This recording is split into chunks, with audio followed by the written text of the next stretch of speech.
الحمدللہ رب العالمین والصلاة والسلام علی سید الانبیاء والمرسلین اما بعد فاعوذ باللہ من الشیطان الرجیم بسم اللہ الرحمن الرحیم الصلاة والسلام علیک یا رسول اللہ وعلی آلک واصحابک یا حبیب اللہ الصلاة والسلام علیک یا نبی اللہ وعلى آلك واصحابك یا نور اللہ۔ امہ چینل کے ناظرین، آپ دیکھ رہے ہیں پروگرام یور کوسچنز آنسرڈ۔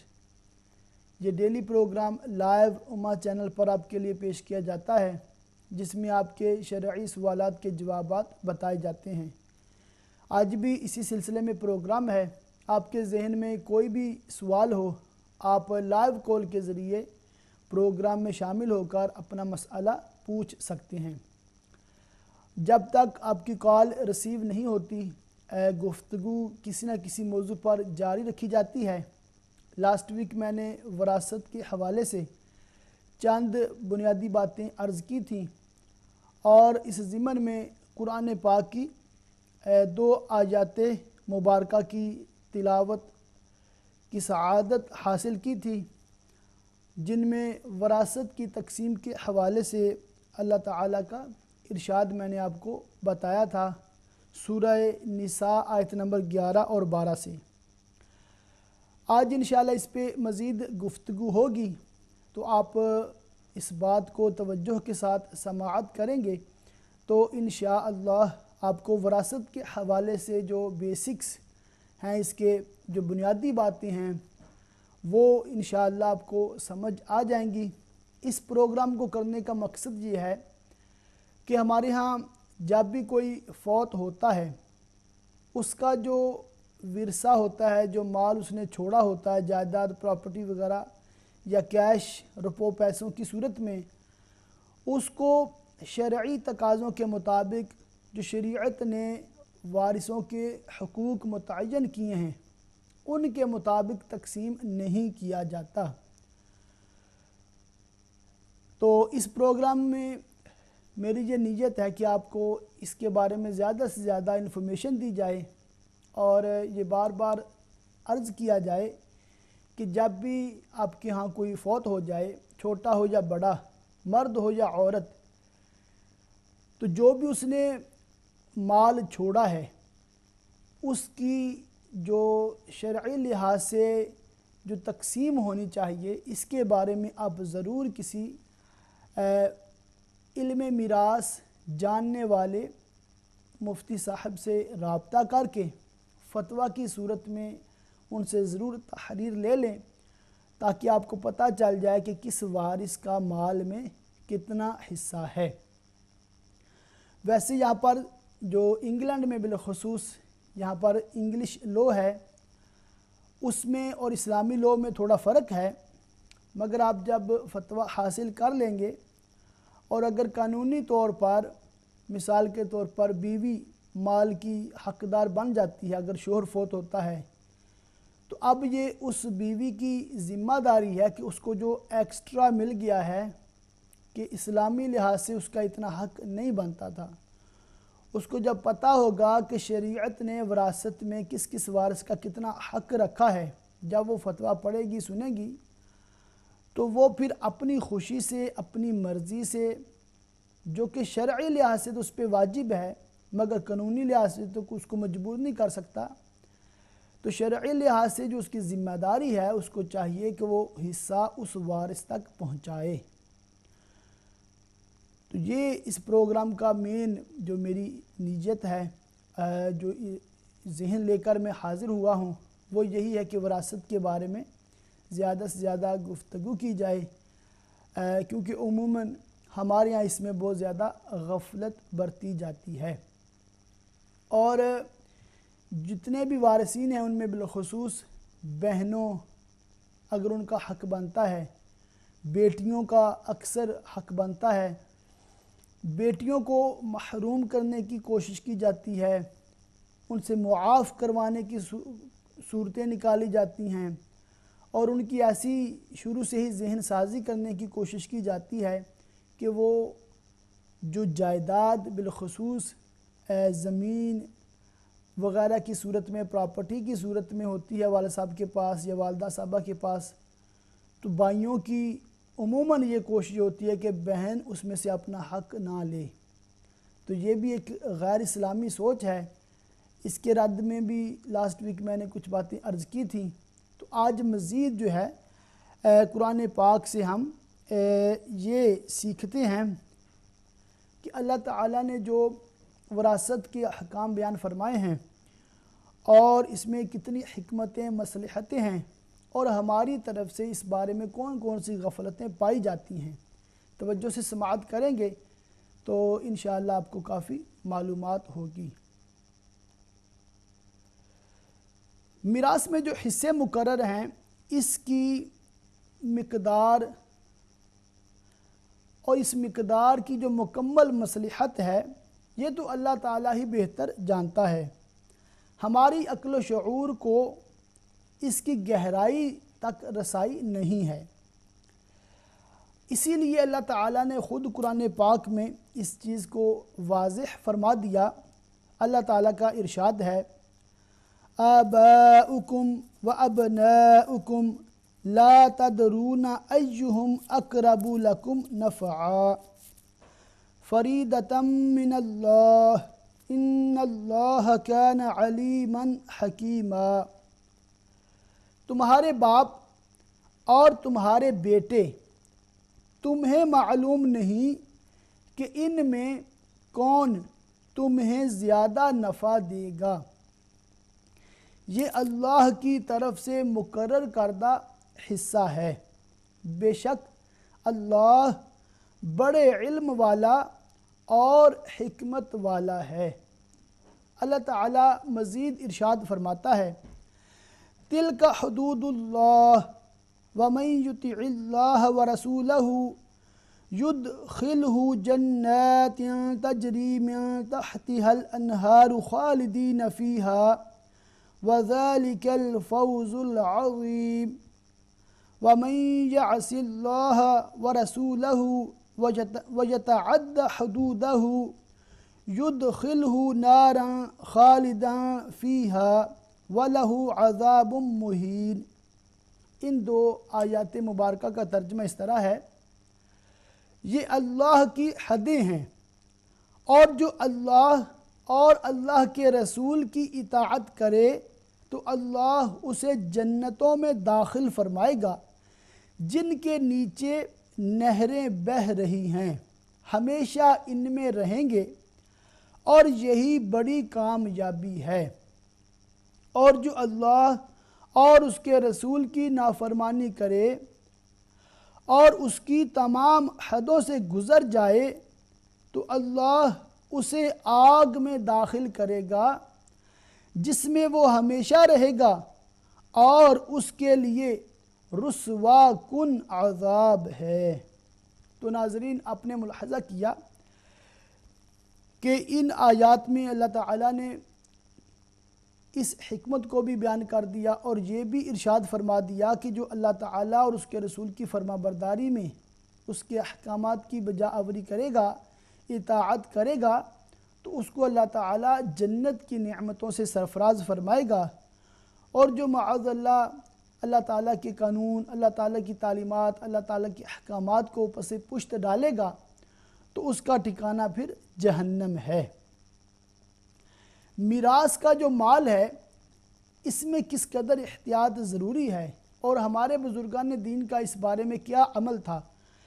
آئیے آپ کو چند واقعات بتاتا ہوں جس سے آپ کو یہ پتہ چلے گا کہ جب کوئی فوت ہو جاتا اور اس کا جو مال پیچھے اس نے چھوڑا ہے وراثت، اس کے بارے میں بزرگوں کی کتنی احتیاطیں ہوتی تھیں۔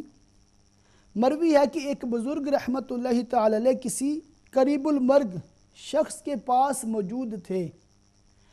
رات میں جس وقت وہ فوت ہوا تو انہوں نے فرمایا کہ چراغ بجھا دو کہ اب اس کے تیل میں ورثاء کا حق شامل ہو گیا ہے۔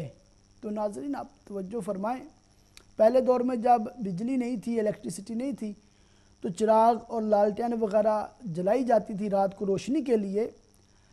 تو یہ بزرگ رحمۃ اللہ تعالی علیہ کسی فوت ہونے والے کے پاس موجود تھے، جو ہی اس کی روح اس کے کف سے عنصری سے پرواز کرتی ہے تو یہ ارشاد فرماتے ہیں کہ اس چراغ کو اب بجھا دو، کیونکہ یہ چراغ مرنے والے کی ملکیت میں تھا اور اب یہ وراثت بن گیا ہے اور اس میں دیگر ورثاء کا حق شامل ہو گیا ہے۔ آپ غور کریں کہ وہ تیل کتنی مقدار میں ہوگا جو چراغ میں ڈالا جاتا ہے، بہت قلیل مقدار میں ہے۔ اس کے بارے میں بھی یہ ارشاد فرمایا جا رہا ہے کہ اس تیل میں، اس چراغ میں، اس کی روشنی میں اب ورثاء کا حق ہے، جب تک وراثت تقسیم نہیں ہو جاتی اس چراغ سے مجھے فائدہ نہیں لینا چاہیے۔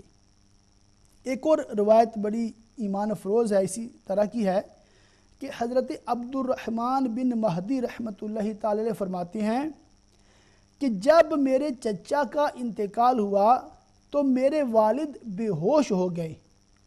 ہوش آنے پر فرمایا کہ چٹائی کو ورثاء کے ترکہ میں داخل کر دو اور اسے اب استعمال نہ کرو، کیونکہ اس میں ورثاء کا حق شامل ہو گیا ہے۔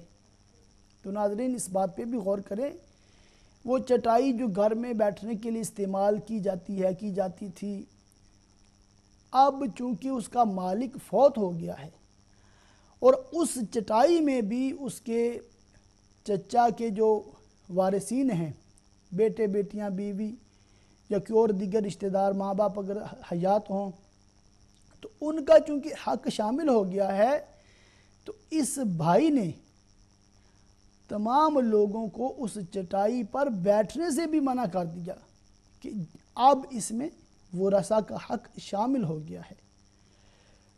اسی طرح حضرت ابن ابی خالد رحمۃ اللہ علیہ فرماتے ہیں کہ میں حضرت ابو العباس خطاب رحمۃ اللہ علیہ کے ساتھ تھا۔ آپ ایک ایسے شخص کی تعزیت کے لیے حاضر ہوئے کہ جس کی بیوی کا انتقال ہو گیا تھا۔ آپ نے گھر میں ایک چٹائی بچھی ہوئی دیکھی تو گھر کے دروازے پر ہی کھڑے ہو گئے اور اس شخص سے فرمایا، کیا تیرے علاوہ بھی کوئی وارث ہے؟ اس نے جواب دیا، جی ہاں۔ آپ رحمۃ اللہ تعالی نے فرمایا، تیرا اس چیز پر بیٹھنا کیسا ہے جس کا تو مالک نہیں؟ تو وہ شخص اس چٹائی سے اٹھ گیا۔ اب اس مثال میں، اس حکایت میں آپ دیکھیں کہ ایک شخص کی بیوی کا انتقال ہوتا ہے اور وہ چٹائی جو اس کی بیوی کی ملکیت میں تھی اس پہ بیٹھا ہوتا ہے۔ اب یہ بزرگ رحمۃ اللہ تعالی علیہ کس قدر خوف خدا والے، تقوی پرہیزگاری والے تھے، یہ پوچھتے ہیں، کیا مرنے والی اس کا تیرے علاوہ بھی کوئی وارث ہے، مثلا بیٹا یا بیٹی یا ماں باپ؟ تو شوہر نے عرض کیا کہ جی ہاں۔ تو اس پر یہ بزرگ رحمۃ اللہ تعالی علیہ نے ارشاد فرمایا کہ تجھے پھر اس چیز کو استعمال نہیں کرنا چاہیے، کیونکہ تو ابھی تک اس کا مالک نہیں ہے۔ تو اس سے ہمیں امانت میں خیانت نہیں کرنی چاہیے، یہ بھی پتہ چلتا ہے، اور اس میں ہمیں یہ بھی پتہ چلتا ہے کہ کسی کی ملکیت میں بے جا تصرف ہمیں نہیں کرنا چاہیے، اور یہاں سے یہ بھی پتہ چلتا ہے کہ جو دیگر ورثاء کے حقوق شریعت نے مقرر کیے ہیں، ان حقوق کی ادائیگی، ان کی ورثاء تک پہنچانے میں ہمارے بزرگان دین کا کس قدر عمل ہوتا تھا، اور اپنی زندگیوں میں عملی طور پر اس چیز کو انہوں نے نافذ کیا ہوا تھا۔ اور مگر افسوس کی بات ہے کہ ہمارا یہ حال ہے کہ ایک اگر وارث طاقتور ہوتا ہے تو وہ کمزور وارثوں کا حق دبانے کی کوشش کرتا ہے۔ یہاں تو ایک چٹائی یا ایک چراغ کی بات نہیں، کتنے ایکڑ زمینیں، لاکھوں کروڑوں کی جائیدادیں وہ غصب کر لی جاتی ہیں، ان پر ناجائز قبضے کر لیے جاتے ہیں، اور پھر اس مال حرام کو اپنے پاس رکھنے کے لیے اور یہ کہیں وارثوں تک نہ پہنچ جائے، دوسرے وارثوں کا معاذ اللہ قتل تک کر دیا جاتا ہے۔ تو اللہ تعالی ہمیں شریعت کے احکام پر چلنے کی توفیق عطا فرمائے۔ اور جیسا ہم نے ان واقعات سے سیکھا یا ہم نے سنا، اور ہمیں یہ پتہ چلتا ہے کہ ہمارے جو پہلے کے مسلمان ہوتے تھے ان کا اس بارے میں کس قدر عمل رہا ہے اور وہ کس قدر احتیاطیں کرتے تھے۔ اب میں آپ کو عرض کرتا ہوں کہ جو مال وراثت ہے، اس کے حوالے سے ہمارے معاشرے میں کتنے غلط فہمیاں یا غلط طریقے پائے جاتے ہیں جو کہ گناہ کے زمرے میں آتے ہیں۔ یہ بات بیان کرنے سے پہلے میں آپ کی دوبارہ توجہ چاہتا ہوں کہ یہ پروگرام آپ کے سوالات کے جوابات کے لیے ہے، جیسا کہ نام سے ہی ظاہر ہے، یور کویسچنز آنسرڈ۔ جب تک آپ کی کال ریسیو نہیں ہوتی تو گفتگو کا سلسلہ جاری رکھا جاتا ہے تاکہ کچھ نہ کچھ علم دین ہم سیکھتے رہیں۔ تو آپ اگر کوئی سوال پوچھنا چاہتے ہیں تو آپ ابھی لائیو کال کے ذریعے پروگرام میں شامل ہو سکتے ہیں۔ آپ سوال کریں، انشاءاللہ اس کا جواب عرض کیا جائے گا۔ ہو سکتا ہے کہ آپ کو جواب آتا ہو، مگر آپ سوال اس نیت سے کر سکتے ہیں کہ دوسروں کو اس کی معلومات ہو جائے۔ تو یوں ہم سوال جواب کی صورت میں اس پروگرام کے ذریعے قرآنی تعلیمات کو دوسروں تک پہنچانے کی امہ چینل کی کاوش ہے۔ اللہ تعالیٰ اس میں امہ چینل کے مالکان کو جزائے خیر عطا فرمائے، اور انہوں نے یہ پروگرام اسی نیت سے اسی سلسلے میں شروع کیا ہے کہ مسلم امہ کی شرعی رہنمائی ہو۔ وراثت کے حوالے سے جو پائے جانے والے عمومی غفلتیں اور بعض ایسی غفلتیں ہیں جو گناہ کے درجے میں پہنچ جاتی ہیں، تو اس کے بارے میں گفتگو کرنے لگا تھا، اور یہ بھی عرض کر رہا تھا کہ یہ پروگرام آپ کے سوالات کے جوابات کے لیے ہے۔ تو آپ کے ذہن میں کوئی بھی سوال ہو تو آپ لائیو کال کے ذریعے مسئلہ پوچھ سکتے ہیں۔ فی زمانہ جو ہمارے ہاں جو وراثت کے بارے میں جو غفلتیں پائی جاتی ہیں، اور بعض جو غفلتیں گناہ تک بھی پہنچ جاتی ہیں، ان میں سے ایک یہ بھی گناہ ہے کہ بعض لوگ وصیت کر دیتے ہیں کہ میرے فلاں بیٹے یا بیٹی جو کہ شرعی لحاظ سے وارث ہوتے ہیں، اس کو میری جائیداد سے کوئی حصہ نہ ملے۔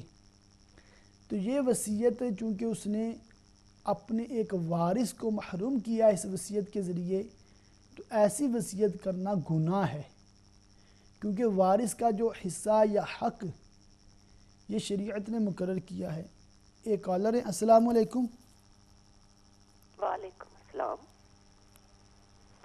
جی ہیلو؟ بات کریں۔ جی میں کویسچن پوچھنا چاہتی ہوں۔ جی پوچھیں آپ۔ جی کہ جو غیر موقدہ سنت ہیں وہ ان کے پڑھنے کا طریقہ کیا ہے؟ جی میں عرض کر دیتا ہوں ابھی انشاءاللہ۔ جی، اور شکریہ۔ سوال؟ شکریہ۔ جی جزاک اللہ، آپ نے کال کی۔ تو بہن نے سوال پوچھا ہے کہ غیر مؤکدہ سنتیں جو ہیں ان کو پڑھنے کا طریقہ کیا ہے۔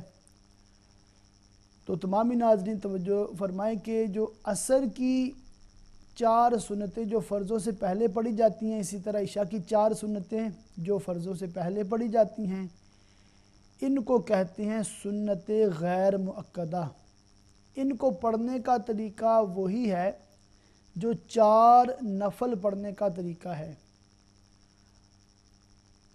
اس کا طریقہ یہ ہے کہ جیسے آپ دوسری رکعت میں التحیات کے لیے بیٹھتے ہیں تو عبدہ و رسولہ تک جو تشہد مکمل ہو جاتی ہے، عموماً فرضوں میں اور سنت مؤکدہ میں ہم صرف التحیات پڑھ کے کھڑے ہو جاتے ہیں، اور پھر الحمد سے تیسری صورت جو ہے وہ تیسری رکعت کا آغاز کرتے ہیں۔ مگر چونکہ یہ سنت غیر مؤکدہ ہیں اور نفلوں کی طرح پڑھی جاتی ہیں، تو اس کا طریقہ تھوڑا ڈیفرنٹ اس طرح ہے کہ آپ التحیات مکمل کرنے کے بعد درود ابراہیمی بھی پڑھیں گے اور مسنون دعا بھی پڑھیں گے، صرف یہ کہ سلام نہیں پھیریں گے۔ یوم یقوم الحساب تک اگر آپ رب اجعلنی پڑھتی ہیں تو یہاں تک پڑھنے کے بعد آپ پھر کھڑی ہو جائیں گی، اور تیسری رکعت جو وہ بھی ثنا سے شروع کریں گے، سبحانک اللہ سے شروع کریں گے۔ اس طرح پھر آپ اپنی تیسری اور چوتھی رکعت مکمل کر دیں گے۔ جب آپ قیام کریں تو پہلی، دوسری، تیسری، چوتھی ہر رکعت میں سورہ فاتحہ کے بعد سورت ضرور ملائیں، اور یہ اس کا طریقہ ہے، چاہے وہ عصر کی 4 سنتیں ہوں یا وہ عشاء کی 4 سنتیں ہوں، چونکہ یہ غیر مؤکدہ ہیں تو ان میں تشہد کے بعد درود ابراہیمی اور دعا بھی ملائیں گے، اور جب تیسری رکعت کے لیے کھڑے ہوں گے تو اس کو سبحانک اللہ سے شروع کریں گے۔ جبکہ جو مؤکدہ سنتیں ہوتی ہیں ان میں یہ ہوتا ہے کہ آپ دوسری رکعت میں تشہد کے بعد درود ابراہیمی نہیں پڑھتے، بلکہ عبدہ و رسولہ کیا کہ یہاں تک مکمل کر کے آپ صرف تشہد پڑھ کے آپ کھڑے ہو جاتے ہیں، اور پھر سورہ فاتحہ سے تیسری رکعت کا آغاز کرتے ہیں۔ تو مؤکدہ اور غیر مؤکدہ میں یہ ڈیفرنس ہے جو میں نے ابھی آپ کو عرض کر دیا۔ مزید آپ نماز کے احکام، اس طرح کی کوئی کتاب آپ خرید لیں جس میں نماز کے احکام بیان کیے گئے ہوں، تو وہاں سے پھر آپ کو دیکھنا اور یاد رکھنا، بار بار چیک کرنا آسان رہے گا۔ ایک اور بہن ہے اسکاٹ لینڈ سے۔ السلام علیکم۔ السلام علیکم۔ جی وعلیکم السلام۔ میں آپ سے 2-3 سوال پوچھنا چاہتی ہوں۔ جی جی۔ پہلا سوال تو یہ ہے کہ کیا ہم جو ہیں وہ 3 وتر وہ بیٹھ کے پڑھ سکتے ہیں؟ 3 وتر بیٹھ کے، اچھا۔ اور سوال؟ اور دوسرا سوال یہ ہے کہ میرے بچے نہایت دونوں لڑکے بدتمیز قسم کے ہیں، وہ میرے پیچھے پڑے ہوئے ہیں کہ ہماری جائیداد میں سے ہمارے حصے دو، اور انہوں نے میرے ساتھ اتنی گستاخیاں کی ہیں کہ دل نہیں چاہتا کہ میں ان کو کچھ بھی دوں۔ اب مجھے یہ بتائیں، وہ میرے ساتھ اتنے نافرمان ہیں، میں اگر ان کو کچھ نہیں دیتی تو مجھے کیا عذاب ہے؟ ٹھیک ہے۔ ٹھیک ہے۔ اور تیسرا سوال یہ ہے کہ کیا عورتوں پہ وہ کیا ہے رمضان میں تراویح فرض ہیں کہ نہیں؟ تراویح کے بارے میں بھی عرض کر دیتا ہوں۔ اور بہت شکریہ، بس یہی 3 سوال ہیں۔ بہت شکریہ آپ کا، بہت مہربانی۔ جی جزاک اللہ، آپ نے کال کیا، ابھی انشاءاللہ آپ کے سوال کی جواب عرض کرتا ہوں۔ تو بہن نے ابھی سوال کیا ہے اسکاٹ لینڈ سے، تو ابھی میں عرض کر دیتا ہوں۔ انہوں نے پوچھا کہ کیا 3 وتر بیٹھ کر پڑھ سکتے ہیں؟ تو جی 3 وتر آپ بیٹھ کر نہیں پڑھ سکتے جب تک آپ قیام پر قادر ہیں۔ کوئی کالر ہے؟ جی السلام علیکم۔ وعلیکم السلام ورحمۃ اللہ وبرکاتہ۔ حضور علامہ صاحب، اس پروردگار عالم کی پاک بارگاہ میں شکر ادا کرتا ہوں جس رب کعبہ نے ظاہری سانس نعمت سے مالا مال فرما کے، بے مثال نبی عطا فرما کے، بے مثال امت میں پیدا فرما کے، آخری نبی کے صدقے میں اتنا بڑا احسان فرمایا، اس بے مثال رب کا شکر ادا کرتا ہوں۔ علامہ صاحب 2-3 مسئلے پوچھنے ہیں۔ جی جی۔ پہلا مسئلہ یہ پوچھنا ہے کہ مثلا جیسے کہ آپ نے فرمایا کہ اتحیات جو عصر اور عشاء کی سنتے ہیں، ان میں اتحیات کے بعد درود پاک یا ربی جالی تک پڑھنا، پھر کھڑے ہو کر سبحان اللہ سے شروع کرنا تیسری رکعت میں، یہ مسئلہ تو آپ کا مجھے سمجھ آ گیا ہے۔ جی جی۔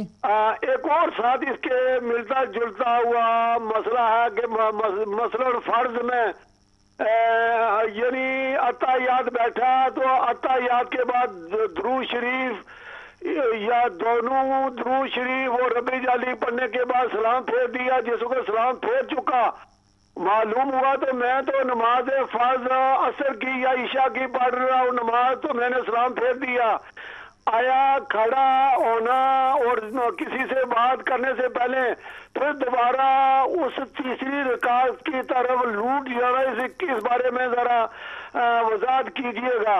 اور وطر کے بارے میں پوچھنا چاہتا ہوں کہ نماز عشاء کے جو وطر ہے دعا قنوت پڑھنی بھول جائے، وہ رکوع میں چلا جائے، جب رکوع میں جائے تو اس کو یاد آئے مجھے